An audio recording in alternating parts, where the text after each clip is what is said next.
A lot of people are saying that tonight is the last night that they are watching Real Housewives of Atlanta because this is Kenya Moore's last episode. They're calling it the season finale.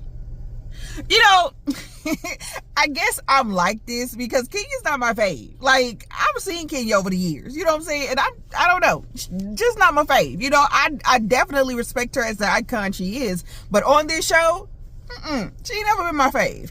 Kandi was my fave. Now, yes, I am still here, although Kandi is gone, and I have nothing to protest about that. And I guess that's what I have to understand about the Kenya fans, that they feel like they have something to protest because Kenya is being booted off the show. But, like, let's be clear. Like, Kenya, yes, she was subjected to some very nasty threats. And the network should have taken care of that, or, you know, possibly she could have taken it in her own hands. She could have went to the police with that, right? But Kenya was booted off the show, not last week when Britt was saying that stuff. She's booted off this week for the choice that she made. And maybe that's another reason that I really, truly don't feel too sorry for Kenya. Because I know she could have done something else. But she wanted a moment. You know, it's all about the moment with Kenya. And that's what she made it to be. Okay, and unfortunately it backfired on her.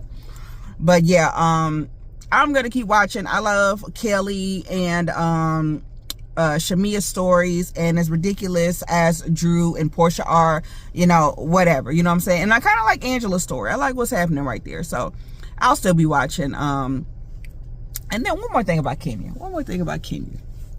People keep comparing her and Garcelle Beauvais because, as we know, Garcelle Beauvais quit the Real Housewives of Beverly Hills, and not only the show, but from what we saw, possibly right in the middle of the reunion. And people were like, oh, you know, Garcelle could not take being ganged up on, but a true queen, you know, she never walked away, which was Kenya.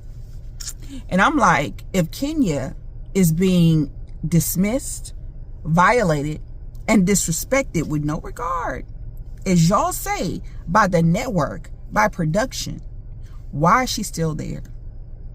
Why does she want to be there? Because please believe, if Bravo calls her, says, hey, we got everything straight, we ready to clear this up, come on back, she's gonna be back. And I just want Kenya to have more going on in there. I really truly do.